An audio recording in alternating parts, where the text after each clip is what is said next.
Bung Mahfud, Mas Icang, ini yang baru banget nih, ada pemberitaan yang fresh from the oven, yaitu adalah Presiden Pak Prabowo ini mengeluarkan hak istimewanya untuk memberikan rehabilitasi. Oh, yang baru banget pulang dari Australia itu. Oke. Ya, dari Sydney itu ya. Dari Sydney. Nyampe di Halim langsung memberikan hak istimewanya tadi ya, mengumumkan akan memberikan hak istimewanya tadi itu ya. Nah, sebelum keulikan selanjutnya, ini ada baiknya kita sapa terlebih dahulu sahabat ngutik dan juga pemirsa Sinpo TV. Assalamualaikum warahmatullahi wabarakatuh. Halo sahabat ngutik dan juga pemirsa Sinpo TV. Salam sehat, salam bahagia, salam ngutik kembali. Ayo kita ngulik politik.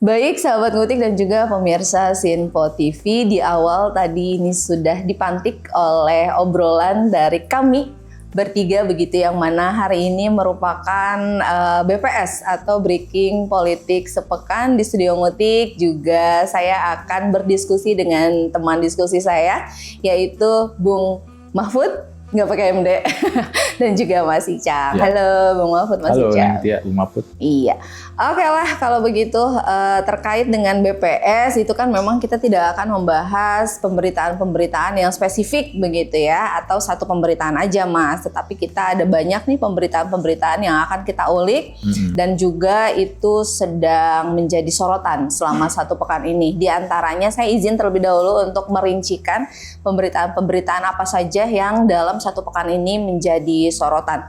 Ini yang pertama, ada pemberitaan mengenai kasus guru di Luwu Utara, Sulawesi Selatan. Kemudian ada juga ini mengenai penganugerahan gelar pahlawan nasional ke 10 tokoh dan masih jadi polemik terkait gelar pahlawan Soeharto, yaitu Presiden kedua Republik Indonesia. Dan pemberitaan lainnya juga yang menjadi sorotan ini adanya penolakan keras dari kader Gerindra terhadap Ketua Umum Projo, yaitu Bapak Budi Ari. Dan selanjutnya ini di BPS yang sebelumnya ini kita sudah membahas mengenai KPK OTT Gubernur Riau, dan kini di BPS kali ini juga kita harus membahas begitu kasus korupsi yang juga KPK OTT, namun ini melibatkan Bupati Ponorogo. Selanjutnya ini juga ada Komite Reformasi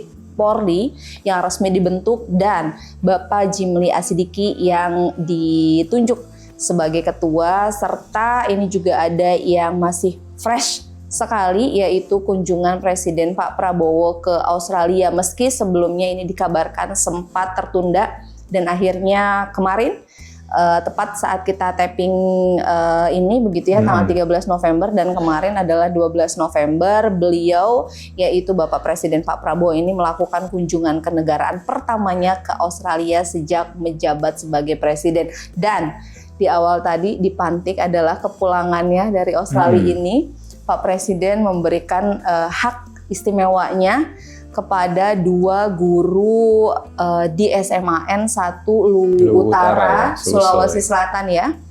Yaitu sebetulnya kalau untuk jabatannya tuh kepala sekolah dan juga bendahara komite. Ya Bung ya. Sekaligus guru juga. Sekaligus guru ya, di SMA tersebut ini diberikan hak istimewa berupa keputusan pemberian rehabilitasi. Ya, betul. Gitu ya. Nah, betul-betul terus nih sepertinya Bung Mahfud. Nanti sampai ke dalam-dalamnya. Dalam-dalamnya untuk kronologinya di kasus untuk kedua guru ini ya Bung ya. Monggo langsung Bung ulikannya. Jadi kan baru ya mendarat di Halim. Presiden langsung tuh disambut sama Mensesdek, juga sama Wakil Ketua DPR Pak Sufmi Dasko Ahmad, juga sama yang kedua guru tadi, namanya tuh Abdul Muiz sama Rasnal. Rasnal. Kedua guru ini diberikan rehabilitasi terkait kasusnya mengenai urunan atau patungan senilai 20.000 untuk gaji honorer. Oke. Urunan patungannya ini dari orang tua siswa. Oh baik, murid ya. Kalau melihat kasus ini, kita harus kilas balik nih Mas, karena Iya, kejadiannya agak ini kan panjang ya agak kayaknya panjang ya. ya kan. Jadi awal mulanya ini pada tahun 2018. Jauh Oke, banget udah ya. lama ya. Waktu itu Pak Rasnal ditunjuk menjadi kepala sekolah di SMA N 1 Luwu Utara. Dalam beberapa waktu beliau bertugas itu ada merasa janggal atau keheranan ya, karena banyak jam pelajaran itu kosong. Oke. Jam pelajaran itu kosong, kemudian asal-usulnya kenapa ini kosong? Karena guru honorer di sekolah tersebut, kurang lebih ada 10 guru ya, itu banyak yang nggak mengajar. Karena dalam perkembangannya itu 10 guru ini diketahui belum digaji selama 10 bulan pada tahun 2017. Jadi kan baru menjabat, Pak Rasnal cukup kaget juga kan. Iya. Kemudian beliau mengadakan rapat lah dengan 10 guru, seluruh guru di sekolah tersebut. Setelah rapat diadakan, kemudian disepakatilah bahwa kasus ini akan dibawa ke komite sekolah, omongkanlah, Itu rapat resmi itu ya? Itu rapat sekolah seluruh guru. Kemudian rapat dengan komite. Kemudian kasus ini dibawa ke komite sekolah, dan waktu itu ketua komite sekolahnya juga mengusulkan ini mendingan harus ada rapat dengan pihak wali murid atau orang tua siswa. Nah, kemudian pihak sekolah, kemudian komite dan wali murid, orang tua siswa ini menggelar rapat bersama. Nah, di situ komite sekolah menunjukkan proposal sekiranya kurang lebih dalam waktu 1 bulan itu dibutuhkan 16 juta untuk memenuhi hak guru honorer dan juga insentifnya, Mas. Jadi mengcover yang sempat gak dibayar lama itu ya berarti ya. Kemudian dalam perjalanannya ini Mas, ini disetujui Mas. Awalnya ini dari 16 juta ini jika dibagi rata-rata kurang lebih 17.300. 17.300 per ini ya, per siswa. Per orang tua. Ya. Kemudian ada usulan untuk dibulatkan menjadi 20.000. Dari mana tuh usulan itu tuh? Dari orang tua juga. Oh, dari orang tua langsung. Dari orang tua. Kemudian disepakatilah Mas, usulan 20.000 ini oleh orang tua siswa. Kemudian berjalanlah sistem tersebut, Mas. Kemudian pada tahun 2020. Berarti 2 tahun setelah usulan itu muncul ya? Betul. Jadi 2 tahun berselang, awal mula perkaranya ini dimulai pada tahun ini, 2020. Ada salah satu LSM yang akhir-akhir ini diketahui namanya cukup panjang, Mas. Saya baca ya. Ada LSM-nya itu bernama Badan Advokasi Investigasi Hak Asasi Manusia Republik Indonesia. Macam betul namanya ya. Kayak orang bener ya. Nah, LSM ini menelpon Pak Raslan lah, menghubungi Pak Raslan untuk mengetahui dana komite sekolah atau transparansi sistem tersebut lah. Setelah itu LSM ini berkunjung ke sekolah, Mas, mendatangi sekolah, diterima langsung oleh komite sekolah yang juga guru di sekolah tersebut, Pak Abdul Muiz. Orang kedua yang dapat rehabilitasi ini tadi ya? Betul. Kemudian Pak Muiz ini menanyakan surat resmi tugas tersebut kan? Ke LSM itu ya? Ke LSM tersebut. Nah, LSM ini tidak menyanggupi gitu kan. Pengakuan dari Pak Abdul Muiz ini tidak menyanggupi untuk menyerahkan surat resminya. Atas alasan tersebut, Abdul Muiz juga nggak menyerahkan data kan. Keberatan lah ya, karena nggak official ya. Betul sekali, nggak menyerahkan data. Namun dalam perkembangannya, LSM ini mungkin karena tidak diberi data, melaporkan kasus ini ke Polres Luwu Utara, Mas. Alasannya adalah dugaan pungutan liar atau pungli, Mas. Jadi udah selang berlalu, kemudian dilakukanlah penyelidikan, Mas, oleh Polres Luwu Utara terhadap kepala sekolah, ketua komite, sekretaris komite, bendahara komite. Nah, uniknya, Mas, dalam perkembangannya yang ditetapkan sebagai tersangka itu cuma 2, Mas. Kepala sekolah dan juga bendaharanya. Pak Rasnal dan Abdul Muiz ya. Betul Pak Muiz ya. sekali. Kemudian dilimpahkanlah ini ke kejaksaan. Dari pihak kejaksaan ini mengembalikan Mas berkasnya karena Oke. dianggap belum lengkap lah Unsur pidananya. unsur pidananya. Jadi tidak memenuhi unsur pidana dikembalikan. Oke. Tapi Polres Luwu Utara ini tidak berhenti di situ. Bersikeras. Bersikeras masih melanjutkan kasus tersebut. Oke. Nah, kemudian Polres Luwu Utara ini melibatkan Inspektorat Kabupaten Luwu Utara. Inspektorat Pemdanya sendiri. Pemda. Lagi-lagi berarti nih ya. Mas, ini juga yang menjadi hal yang janggal dan juga Iya. menjadi sorotan. Karena diketahui bahwa guru sekolah menengah atas itu atau SMA menjadi kewenangan provinsi. Oh iya betul. Tahu kan kalau SMA negeri itu di bawah provinsi ya, bukan kabupaten ya. Bukan kabupaten. Nah, ini yang jadi perdebatan. Kenapa Polres Luwu Utara ini melibatkan inspektorat? Ya. Nah, kemudian setelah dilibatkan inspektorat kabupaten ini, lembaga ini juga mengeluarkan Mas hasil penyelidikan bahwa adanya indikasi kerugian negara dan juga pungutan liar. Dikasih. Kerugian negara bagian itu mananya dia, ya itu ya? dia. Kemudian pada tahun 2022, Mas, ini ada semacam menemukan titik terang lah bahwa beliau keduanya ini, Pak Rasnal dan juga Abdul Muiz, diputuskan oleh Kejaksaan Tindak Pidana Korupsi atau Tipikor Makassar. Makassar ya? Makassar.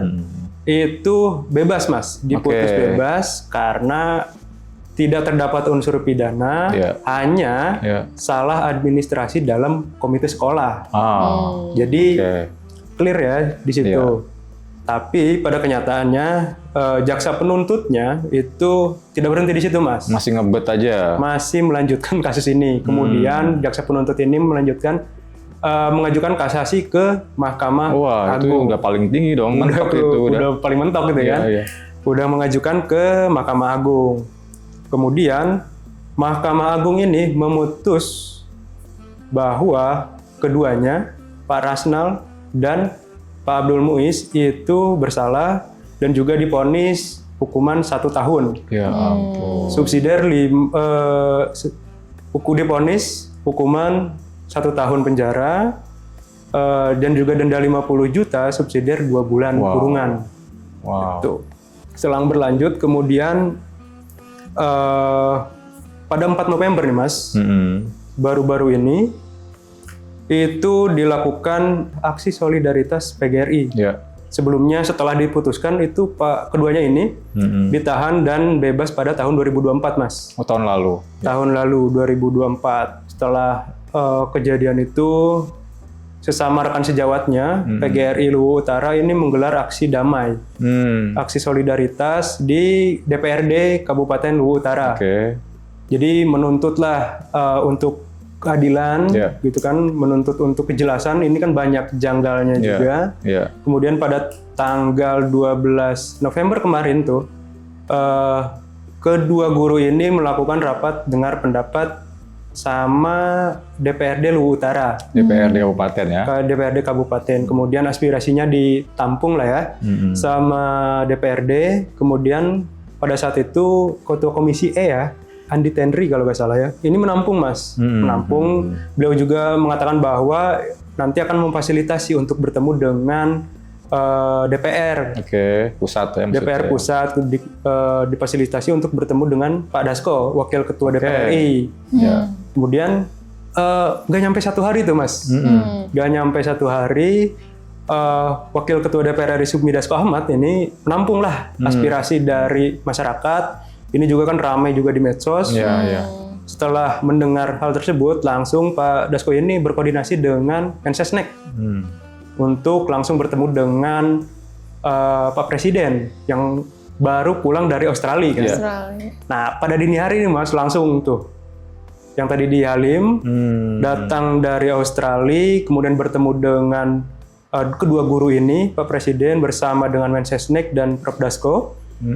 Di situ juga langsung ditandatangani Ya. surat rehabilitasi untuk kedua guru ini. Berarti dipulihkan hak-haknya kembali ya. Betul. Jadi nama Nama baiknya baiknya, juga ya. Baik. hak-haknya juga dipulihkan kembali. Oke. Gitu, Mas. Kalau nggak salah juga sebenarnya kan itu mereka menjelang pensiun ya itu ya. Iya betul. Berarti udah di ujung, terus dipecat, itu kan kalau misalkan dipecat nggak ada pemulihan, berarti nggak dapat hak pensiun ya. Itu dia, Mas. Waduh, miris sekali ya. Karena dipecatnya juga kalau nggak salah di pemberitaan itu sebagai ASN-nya juga kan. Oh iya, berarti dari provinsi kan itu kan? Betul. Jadi selama masa kurungan ini belum dipecat nih. Jadi nggak langsung dipecat, Mas. Jadi Pak Rasnal ini dipecat pada 21 Agustus 2025. Ya. Kemudian Pak Abdul Muiz ini dipecat pada 4 Oktober, Mas, 2025. Baru bulan lalu ya. Nah, putusan ini berlandaskan tadi, Mas, karena sudah inkrah, Mas. Inkrah ya. Jadi putusannya sudah inkrah. Hal ini mendasari untuk Gubernur Sulawesi Selatan mengeluarkan SK pemberhentian tidak hormat. PTDH ya. PTDH, betul, Mas. Ya, oke. Tapi mungkin begini ya, Mas ya. Dari kasus ini yang mungkin saya cukup menarik ini adalah ini tuh kasus yang dinyatakan merupakan tindak pidana, tapi sebetulnya para wali murid tersebut juga kan secara sukarela ya gitu, nggak ada paksaan untuk memberikan iuran untuk mengcover upah dari si guru honorer tersebut. Makanya begitu ya, Mas ya, ini ada update pemberitaan terbaru juga begitu arahannya dari Pak Presiden, Pak Prabowo ini akhirnya terkait dengan kasus pemecatan 2 guru di Luwu Utara Sulawesi Selatan ini memerintahkan langsung kepada Kapolda Sulawesi Selatan untuk menyelidiki ulang proses hukum dari kasus ini. Itu sih. Nah, terkait topik ini gitu ya, saya harus jeda dulu ini karena kita harus break terlebih dahulu. Untuk pemirsa Sinpo TV dan juga sahabat Ngutik, jangan kemana-mana karena sesaat lagi kami akan kembali. Pastikan tetap di Ngutik, Ngulik Politik. Oh yeah.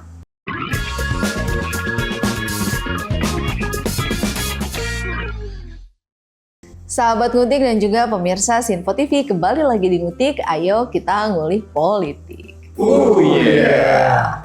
Baik sahabat Ngutik dan juga pemirsa Sinpo TV, ini kita akan melanjutkan kembali pembahasan yang sempat tertunda karena ada break ini terkait dengan kasus guru di Luwu Utara Sulawesi Selatan yang diberikan rehabilitasi begitu ya oleh Bapak Presiden Pak Prabowo Subianto. Sebelum kita ke topik yang selanjutnya, mungkin ada komentar yang mau ditambahkan terkait kasus ini, Bung Mahfud, Mas Icang?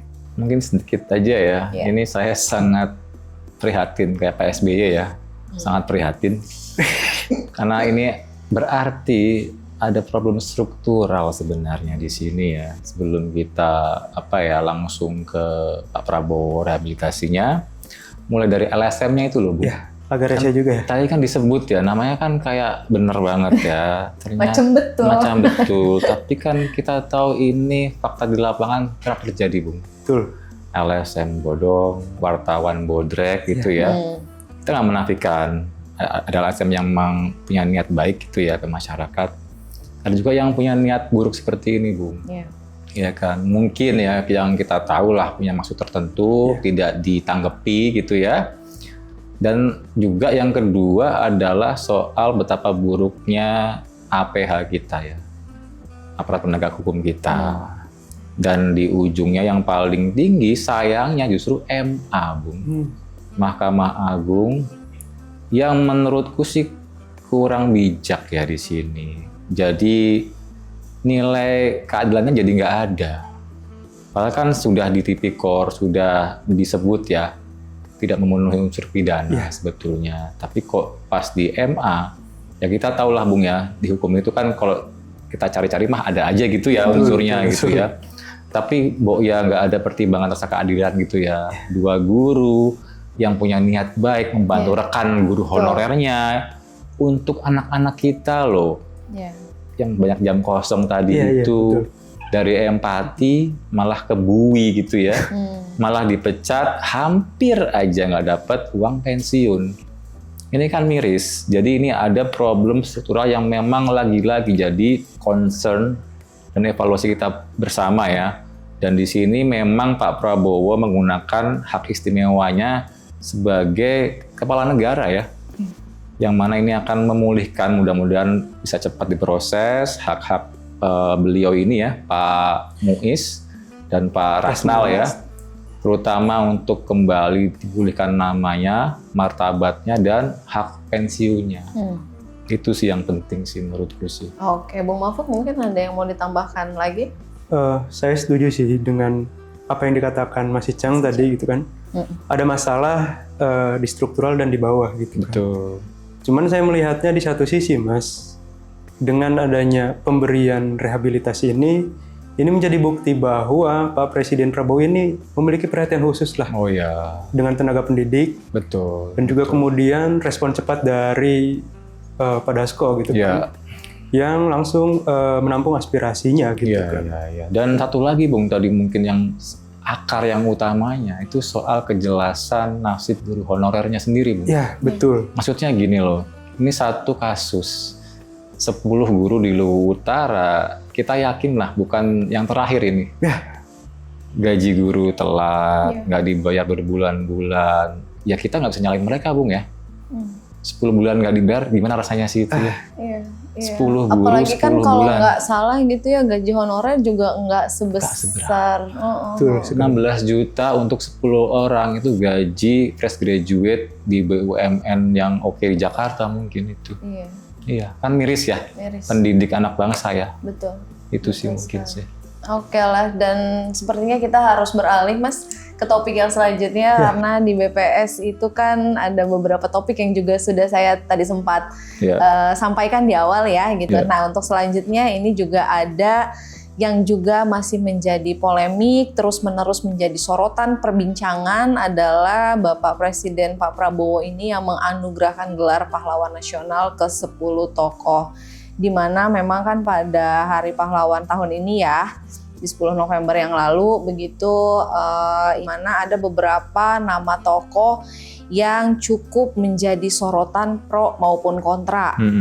Nah kalau misalnya saya boleh urai begitu beberapa nama nih yang saya ingat yang masih itu kan ada mantan Presiden Gus Dur, kemudian ada aktivis buruh Marsina, dan ini juga yang masih jadi sorotan, polemik, juga ada perdebatan penolakan keras itu terkait dengan gelar pahlawan untuk Pak Soeharto.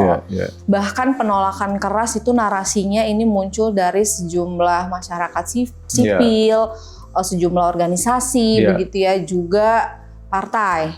Nah, salah satu kader partai yang narasinya itu cukup keras terhadap penolakannya pemberian gelar untuk Pak Soeharto ini adalah Ibu Ripka Ciptani. Dari PDIP ya. Betul, bahkan berujung pelaporan terhadap beliau oleh sebuah organisasi atau aliansi lah begitu ya. Mungkin terkait ini ada ulikan khusus Bung Mahfud atau Mas Bung Mahfud ada komentar?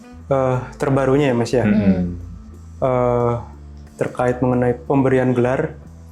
Jadi kan masyarakat ini terbelah menjadi dua spektrum kan. Ada yang pro dan juga ada yang kontra. Salah satu yang kontranya ini tadi disebutkan Ibu Ripka Ciptani dari PDI menolaklah gelar gitu kan. Kemudian berujar lah apa sih hebatnya beliau gitu kan. Apa sih hebatnya Soeharto? Cuman bisa bunuh rakyat Indonesia gitu. Nah, hasil dari pernyataannya tersebut kemudian dilaporin Mas sama aliansi anti hoax. Ini dilaporkan ke Bareskrim atas dugaan penyebaran kebencian dan juga berita bohong. Berarti delik ujaran kebencian ya deliknya ya. Itu apa ya?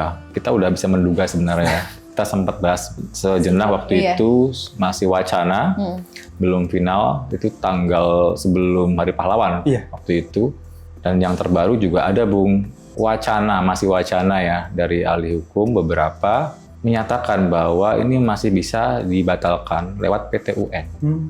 Ya kan, ini kan berupa kepres ya Bung ya untuk anugerah pahlawan nasional ini.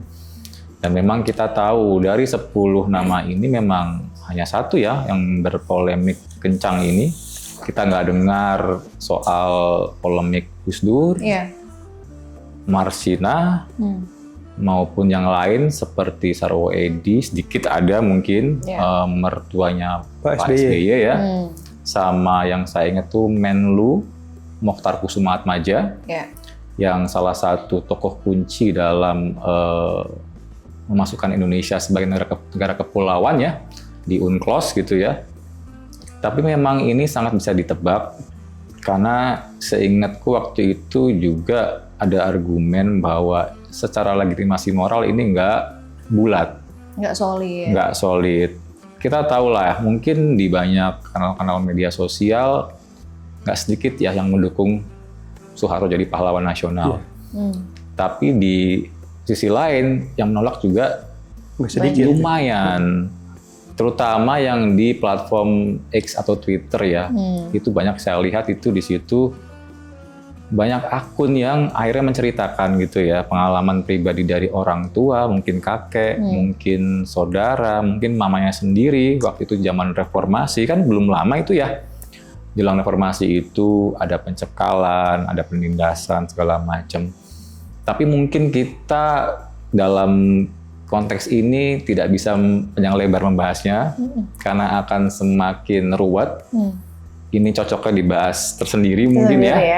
Biar imbang gitu ya pro kontranya, tapi lebih ke saya melihat bahwa memang mungkin ada semacam niat rekonsiliasi. Tapi menurutku masih belum pas, terutama menyandingkan Soeharto dengan Marsinah. Karena nanti bisa cek sendiri di laman Wikipedia Marsinah yang terbaru, itu paragraf pertama itu ada kalimat kontradiktif sekali di situ ya. Marsinah sebagai aktivis buruh yang memperjuangkan waktu itu ya kenaikan upah 20% dari Rp1.700 ke Rp2.250. Negosiator diculik, dibunuh dengan otopsi bekas siksaan dan perkosaan, disandingkan dengan Pak Harto sebagai simbol utama rezim represi saat itu. Memang bukan Pak Harto yang membunuh dengan tangannya, tapi sistemnya gitu ya. Karena sampai hari ini pelakunya masih bebas. Dan itu kan sebuah kontradiksi ya, bahwa pemberian gelar satu hal gitu ya. Tapi nilai keadilannya belum tuntas di Marsinah. Pengadilannya masih tanda tanya siapa pelakunya sampai dengan hari ini. Jadi makanya menurutku ini adalah rekonsiliasi masih tergesa-gesa dan mungkin karena belum tuntas pengungkapan kebenaran, pengakuan, dan pengadilannya, kita masih akan berpolemik terus entah sampai kapan. Oke, kalau begitu. Dan untuk selanjutnya ini sepertinya kita harus beralih ke topik selanjutnya ini, di mana juga ada rencana dari Ketua Umum Projo yaitu Bapak Budi Ari yang ingin bergabung ke Partai Gerindra, namun menuai ini penolakan juga nih. Banyak yang penolakan betul, penolakan keras khususnya dari kader Gerindra di berbagai daerah begitu ya. Nah, salah satunya yang juga cukup heboh itu cukup ramai ini ada penolakannya dari Gubernur Sumatera Utara yang tak lain tak bukan adalah Bobi Nasution begitu. Mungkin terkait ini ulikan ya Bung Mahfud atau Mas Icang. Jadi kan pada awal November ya di Kongres Projo, Budi Ari itu mengumumkan bahwa ingin bergabung lah di salah satu partai yaitu Partai Gerindra. Namun dalam perkembangannya belum ada nih selama hampir 2 pekan ya Mas ya. Gayung nggak bersambut ya. Gayung tidak bersambut. Namun di lapangan, di akar rumput itu banyak muncul penolakan Mas. Saya mencatat tuh banyak ya Mas. DPD Kalbar dan juga 14 DPC Sekalbar itu menolak. Kemudian DPC se-Sumatera Utara juga menolak. Di Jawa Timur hampir masif terjadi, di Tulungagung, Gresik, Sidoarjo banyak yang menolak. Di Jawa Barat juga DPC Gerindra Bogor menolak juga. Dan penolakan-penolakan ini juga diakui oleh elit Gerindra sendiri Mas. Yaitu Bob Hasan ya. Ketua Balik ya? Ketua Balik DPR. Bahwa beliau juga hampir masif ya. Mengatakan hampir masif, hampir penolakan ini hampir terjadi di seluruh Indonesia. Merata berarti Merata ya. gitu kan. Alasannya beragam ini Mas. Banyak yang menolak karena ingin berlindung dari kasus. Kemudian ada yang mempertanyakan integritas Budi Ari gitu Oke, kan. karena kita sering dengar ya santer keterlibatan beliau dalam kasus judi online ya. Betul, karena banyaknya kasus yang sedikit miring, Ya. takutnya nanti ini berimbas juga ke dalam partai. Oke. Kader-kader juga ingin tetap menjaga marwahnya ketum partai sekaligus Presiden RI, Pak Prabowo. Banyak juga yang meragukan loyalitasnya gitu Mas. Iya. Karena kan mencelok sana, mencelok sini Dibilang kutu gitu kan. loncat Sempat kita bahas katanya ya. waktu Kongres Projo itu kan. Betul, jadi berubah haluan lah. Berubah haluan, ya. Ngomongin loyalitas Mas, saya teringat doktrin Gerindra nih Mas yang cukup Oke. menarik. Waktu itu istilah ini dikumandangkan oleh Ketua Harian DPP Gerindra ya, Bang Dasko. Pak Sumidasko Ahmad. Ada di Gerindra itu ada namanya doktrin perkalian nol. Apa itu? Perkalian nol. Perkalian Perkalian nol. nol. Jadi ada sebuah doktrin perkalian nol. Pak Sumidasko di situ menyatakan bahwa loyalitas itu penting. Jadi saya ibaratkan seperti ini. Jadi Pak Dasko waktu itu bilang, contohnya analoginya jika seorang kader memiliki keberanian, ketangkasan, kecerdasan, kepopuleran dan semacamnya, itu masing-masing diberi nilai 20. Oke. Yang kemudian jika dijumlahkan itu ada 100 Mas. Oke. Berjumlah 100. Nah, kemudian ke 100 nilai ini dikalikan dengan suatu nilai kunci. Penilaian kunci. Nah, penilaian kuncinya ini adalah loyalitas. Nah, jika tanpa adanya loyalitas 100 dikali 0 itu maka akan hilang semuanya. Nihil jadi ya. Akan Jadi nihil. sia-sia yang unsur-unsur lainnya itu Betul ya. sekali. Saya melihatnya Ji, di Gerindra ini kuncinya adalah loyalitas terhadap partai maupun pimpinan gitu Oke. Mas. Ya memang sih apa ya, hak seorang Budi Ari gitu ya mengajukan diri untuk masuk partai politik manapun. Iya. Namun sebaliknya juga jadi hak Gerindra untuk menolak atau menerimanya Iya. gitu ya. Jadi ya memang ini dinamika politik yang menarik ya. Iya betul. Kita sempat bahas waktu Kongres Projo, ada semacam pivot ya di situ ya, Iya. belokan tajam gitu ya. Bahkan sempat ada gonjang-ganjing, apakah ini semacam perceraian gitu ya Iya betul. dengan Pak Jokowi. Jokowi, ataukah justru ini adalah titah Pak Jokowi sendiri? Kita lihat nanti ya gimana kelanjutan dari Pak Budi Ari ini akan kemana lagi gitu ya. Iya, cuman terkait dengan sikap dari Partai Gerindra begitu ya, yang kemudian ada penolakan lah dari beberapa kader terkait dengan mendekatnya Pak Budi Ari ini, katanya beberapa pengamat itu menilai sikap kader ini logis karena Oke. demi menjaga keutuhan internal. Oke, Gerindra. sama kalau enggak juga jadi inspirasi loh buat Pak Budi Ari Kenapa? bikin partai baru aja. Oh, Why not? Bikin Why partai not, ya? Projo yang katanya sekarang bukan lagi Pro Jokowi, ya, tapi Pro. Praja ya. Atau rakyat ya bilang. Oke lah kalau begitu di segmen ini kita harus jeda lagi nih Mas Icang dan Bung Mahfud, nanti kita lanjutkan ulikannya di segmen yang selanjutnya ya. Untuk sahabat ngutik dan juga pemirsa Sinpo TV jangan kemana-mana karena masih banyak ulikan-ulikan lain yang akan kita munculkan di segmen selanjutnya. Pastikan tetap di Ngutik, ngulik politik. Oh yeah.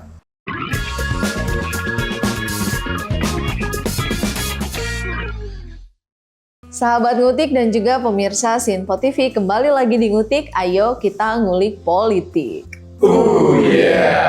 Baik sahabat ngutik dan juga pemirsa Sinpo TV, kita akan melanjutkan ulikan ke topik yang selanjutnya nih ya Mas Icang dan Bung Mahfud. Ini ada juga topik mengenai kasus korupsi oleh Bupati Ponorogo. Nah untuk klaster kasusnya mungkin ini dari Mas Icang sama Bung Mahfud punya ulikan. Iya, iya. Langsung aja monggo. Ini kan apa ya, setelah kita kemarin bahas OTT di Riau ya, Iya. Gubernur, KPK nggak berhenti ternyata kerjanya ke Ponorogo, Bung. OTT juga ya? Iya, jadi waktu OTT itu ada 13 yang diamankan orang, lalu yang diangkut ke Jakarta itu ada 7 orang, 4 dari unsur Pemda Ponorogo, yang 3 dari swasta. Per hari ini itu tersangkanya ada 4, 4. yaitu Bupati sendiri, sekdanya, Dirut RSUD Ponorogo, satu lagi itu adalah Kabid Mutasi Ponorogo. Karena ada 2 klaster di sini. Yang pertama itu adalah rotasi suap mutasi jabatan. Yang kedua itu proyek rumah sakit RSUD. Yang pertama ini langsung terkait dengan Direktur RSUD Ponorogo sendiri, karena beliau ini mendengar akan ada mutasi di lingkungan Pemda, panik beliau, Bu. Lalu berkoordinasi dengan Pak Sekdanya, dan ternyata sudah terjalin hubungan terlarang itu, Bu. Iya. Memberikan sudah 1,25 miliar demi mengamankan posisi beliau supaya nggak digeser. Kalau yang kedua ini terkait proyek RSUD Ponorogo, kalau Riau kan waktu itu memintanya fee berapa, Bung? 5-7% ya kalau nggak salah. 7 batang ya? 7 batang. 7 batang. Nah, kalau Pak Bub Ponorogo ini 10%, Bung, mintanya.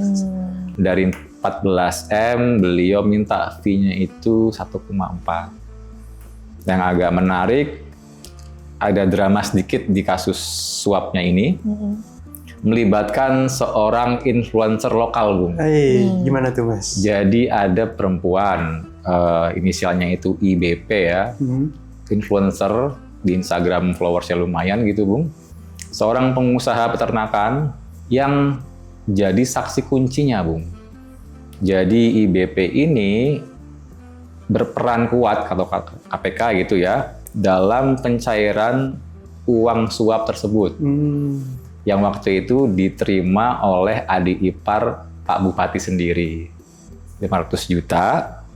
Nah, yang agak uniknya, Bung, sempat mereka ini mundurin jadwal, Bung. Karena? Gara-gara panik ada OTT di Riau. Jadi mereka panik, wah tahan dulu, jangan dulu dikasih, Riau kena tuh, kita tiarap dulu deh gitu. Tapi ternyata tetap dilakukan dan ketangkep juga. Uniknya lagi juga, Bung, 2 pekan sebelum OTT Bupati Ponorogo ini, Pemda Ponorogo itu ada audiensi dengan KPK, Bung, di Jakarta, membahas koordinasi langkah-langkah mencegah korupsi, Bung. Itu diwanti-wanti sama KPK, bahwa hati-hati di pengadaan, ya kan, hati-hati di proyek rumah sakit, gitu kan. Ternyata 2 minggu berselang mereka nggak kapok-kapok juga, Bung ya, tetap. Jadi yang uang terakhir ini sebenarnya menggenapi janji yang sebelumnya. Pelunasan, Pak ya? Pelunasan, betul, supaya posisinya aman. Dan diduga pula si influencer ini adalah teman dekatnya Pak Dirut RSUD. Ya ini miris ya, karena yang pertama di Jatim, karena Jatim itu ternyata pemegang rekor, Bung, untuk kepala daerah terbanyak yang korupsi KPK, Bung. berapa tuh, Mas? 20 dari 38 kabupaten kota. Semenjak KPK ada ya? KPK ada alias 50% lebih. Separuh lebih bupati, wali kota di Jatim sudah pernah terjerat korupsi oleh KPK. Kalau kita ingat yang paling monumental, fenomenal tahun 2018, Bung ya. Apa tuh, Mas? Korupsi massal wali kota dan DPRD Kota Malang. Yang berjamaah itu ya? Yang korupsi berjamaah dari 45 anggota DPRD, 41 anggota. 41 atau 90, hampir 95% ya. Jadi 41 dari 45 itu kosong itu semuanya. Kosong. Itu waktu itu terjadi PAW massal. Kan kalau nggak salah ada adegan yang cukup miris tapi kocak ya. Iya, jadi rombongan tuh dipakein bus untuk ke Jakarta, bertamasya ke KPK. Jadi itu sebuah kenyataan pahit ya, Bung ya, bahwa di Jawa Timur ini memang pemegang rekor tertinggi KPK, kepala daerah, dan lagi-lagi kita cuma bisa geleng-geleng kepala, Bung ya, bahwa ini bukan yang terakhir kali mungkin, tapi kita sangat berharap lah ya bahwa para kepala daerah ini menahan diri sedikit lah gitu ya. Ini memang kita harus akui udah jadi semacam kewajaran, Bung ya. kenormalan gitu ya. Tapi Mbok ya ini mungkin nggak ada gunanya yang menghimbau koruptor ya. Tapi at least have some decency lah kalau menurutku gitu. Iya. Kalau melihat kasus korupsi Mas, saya Iya. suka teringat sama satir, ada sebuah satir lah Mas, Iya. yang cukup terkenal Iya. mengenai korupsi. Saking berulangnya korupsi, saking masifnya korupsi gitu kan, saking berbudayanya korupsi gitu Iya. Di kan. Indonesia ya. Di Indonesia, jika korupsi ini sudah dianggap budaya, apakah si koruptor ini dianggap sebuah budaya? Nah, itu. Saking umumnya itu Saking ya. umumnya iya. ya, jadi- Bahkan dianggap membudaya gitu. Budaya. Itu menggelitik sih. Iya. Apakah koruptor sama dengan budayawan gitu, kalau itu akhirnya. budaya ya. Oke lah kalau Miris. begitu, mungkin untuk menutup di topik ini begitu ya, kalau dari saya kan KPK ini sepertinya sudah mulai menunjukkan taringnya begitu ya, dan tujuannya juga ini rasanya sama dengan Pak Presiden Pak Prabowo, yaitu memberantas korupsi hingga Iya. ke akar-akarnya. Dan selanjutnya ini ada topik juga yang sedang menjadi sorotan. Tadi di awal saya sudah mengatakan bahwa Pak Presiden ini telah meresmikan Komite Reformasi Polri yang sebelumnya ini juga setelah dibentuk begitu, ada tim transformasi reformasi kepolisian besutannya Kapolri, yaitu Bapak Jenderal Listio Sigit pada 22 September yang lalu, dan 7 November kemarin ini Pak Presiden Pak Prabowo juga resmi melantik Komisi Percepatan Reformasi Polri yang kadang juga disebut sebagai Komite Reformasi Polri begitu kan. Tadi juga di awal ada Bapak Jimli Asidiki ya, mantan MK yang ditunjuk sebagai ketua. Ada beberapa anggotanya itu dari berbagai kalangan dan juga latar belakang, ada tokoh hukum, mantan polisi hingga pejabat negara. Namun uniknya di sini Mas Icang dan Bung Mahfud, kalau dari saya gitu ya, ini kan ada tim transformasi reformasi kepolisian besutannya Kapolri. Namun ada juga di sini Komite Reformasi Polri yang Ya. Kapolri tersebut juga jadi salah satu Masuk juga anggotanya. anggota, ya. Nah itu gimana tuh menurut Bung Mahfud dan Mas Icang terkait ini? Kalau yang pertama, saya ingat sih waktu itu dilantik hari Jumat ya, Jumat sore kemarin itu saya langsung melihat ini sebenarnya tokoh-tokoh kelas berat semua, Bung. Ya. Mulai dari ketuanya Pak Jimli ya, Betul. Ketua MK, anggotanya Pak Mahfud MD juga ya, Pak Yusril juga. Pak Yusril ya kan, terus juga Pak Andi Aktas dan juga Pak Oto ya. Ya, Oto Hasibuan. Paling nggak yang 3 awal ini kan orang-orang kaliber berat semua ya. Betul, paling mengerti. Negara ya, Iya. terutama Pak Jimmy terlibat dalam perumusan waktu itu amandemen UUD 45 juga, semacam peralihan ya hukum politik, reformasi juga gitu kan. Cuman memang yang separuhnya, Bung, ini kelas berat juga di sisi Polri-nya juga. Ya. 4 dari 5 ex atau punya aktif Polri ini pernah atau sedang menjabat jadi Kapolri. Iya, betul. Mulai dari Pak Badrudin Haiti ya, Betul. Idam lalu Aziz. yes, Pak Tito Karnavian yang juga Mendagri saat ini. Satu lagi adalah Ahmad Doviri. Pak Ahmad Doviri yang sekarang jadi Penasehat Nasihat khusus Khusus Presiden. Reformasi Polri dan Kamtibmas ya. Betul. Ya, jadi memang yang menarik tadi yang Tia sempat singgung ya, yang lebih gercep itu justru internal Polri-nya, Bu. Iya. Iya. Yaitu tim transformasinya ya, Iya. yang dikepalai oleh Pak Krisnanda ya, Iya. Kepala Lemdiklatnya. Yang menariknya juga itu kalau pengakuan Pak Mahfud, usulan beliau juga gitu ya. Tapi ya kita lihat nanti gimana, kalau nggak salah sudah langsung ya rapat perdana, Bung ya. Ya, Di Senin kemarin komite itu. ini ya, Iya. untuk komite langsung satset. Kalau Iya. misalnya tim apa tadi dari besutannya kepolisian itu, tim transformasi Polri itu kan satset langsung ngebentuk timnya Iya. tuh. Kalau ini setelah diresmikan dibentuk komitenya itu satsetnya langsung Iya, mengadakan iya. pertemuan untuk agenda nextnya kita mau ngapain ini. Iya. Bahkan dari hasil dari pertemuan tersebut adalah Teknis kerjanya seperti Oke. apa, kemudian juga menyerap aspirasi. Ya. Jadi kabarnya nih Mas, tim reformasi ini akan mengadakan pertemuan nih 1 pekan sekali. Oke. Yang kemudian dalam 3 bulan pertama akan menghasilkan rekomendasi untuk presiden nanti, Mas. Oke. Iya, ya, jadi 3 bulan sekali nanti ada pertemuan dengan presiden itu ya. Kurang lebih seperti itu, Mas. Dan itu kalau nggak salah nggak ada jangka waktunya. Dan juga memang ya kita harap aja lah ya, ini tidak akan jadi tumpang tindih kepentingan kalau menurutku sih. Itu yang Oke. penting sih. Dan satu lagi yang menarik dari diresmikannya Komite Reformasi Polri ini adalah satu anggotanya ini inisiatif dari Pak Presiden, katanya akan ditunjuk sosok perempuan, Mas. Oh iya, Betul. berarti nambah 1 lagi nanti. Nambah 1 lagi, jadi akan ada 11 Komite Reformasi. Kurang sentuhan perempuan kali. Good lah kalau menurutku sih itu butuh lagi-lagi sentuhan ya. perempuan. Kita ngebahas soal keterwakilan Keterwakilan. perempuan, siapa tahu ada sudut pandang yang lebih oke lah ya. Iya. Jangan diisi maskulinitas semua, mungkin butuh sedikit sentuhan lembut feminitas gitu situ kan. Ya.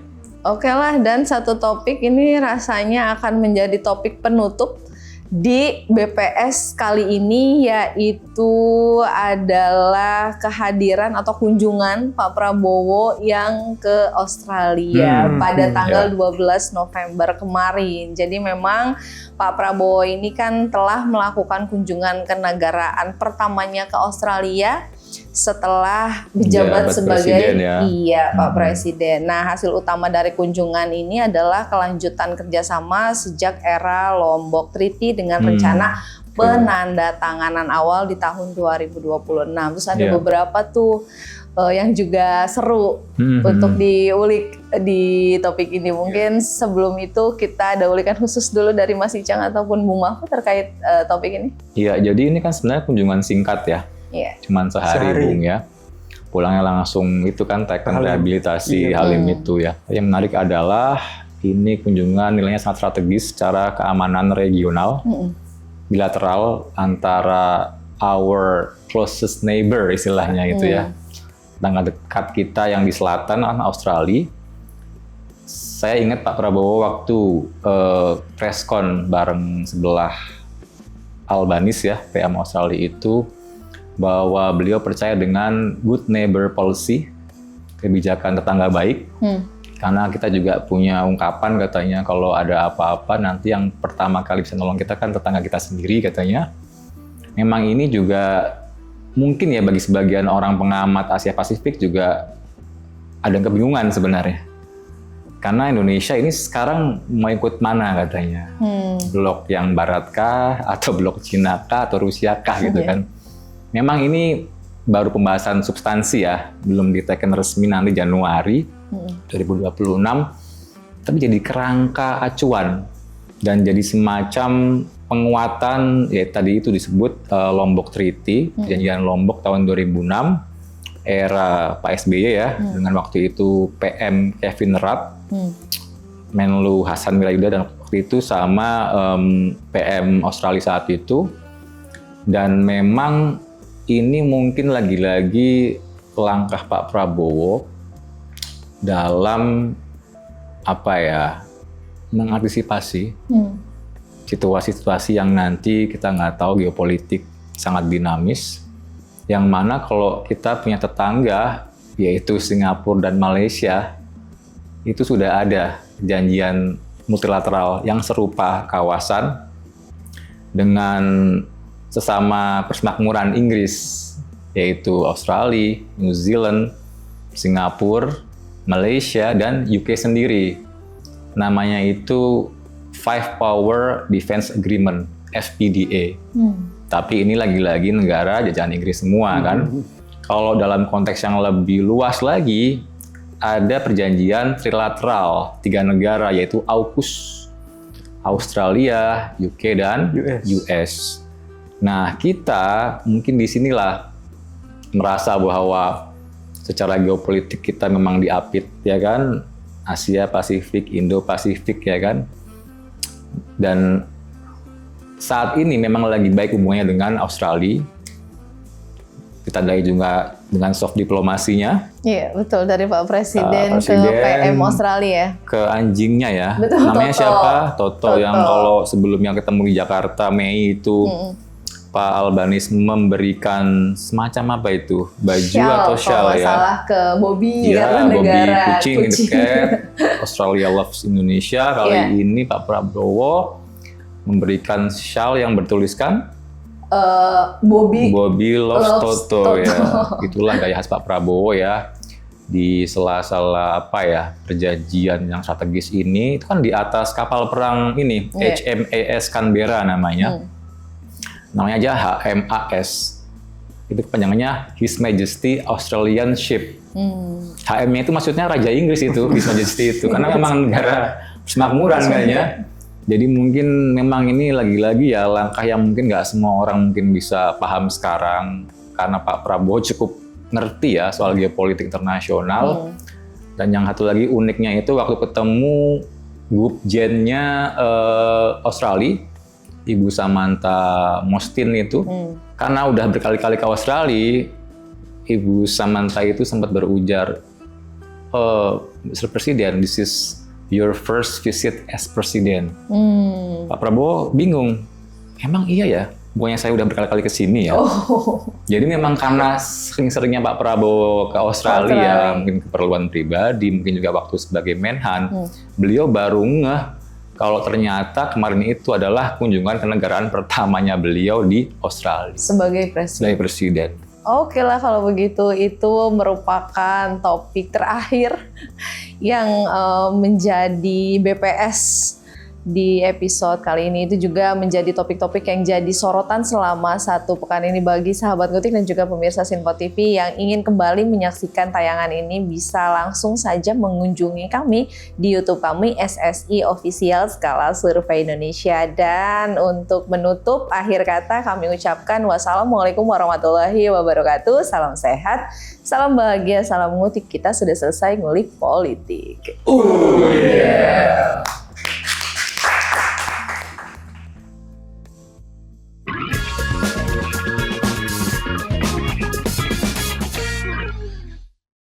Berkolaborasi dengan. Terima kasih sudah menonton video ini sampai akhir ya. Agar tidak tertinggal video-video kami selanjutnya, yuk jangan lupa tekan tombol subscribe dan nyalakan lonceng notifikasinya. Dan untuk berdiskusi, silahkan tulis pendapatmu di kolom komentar ya.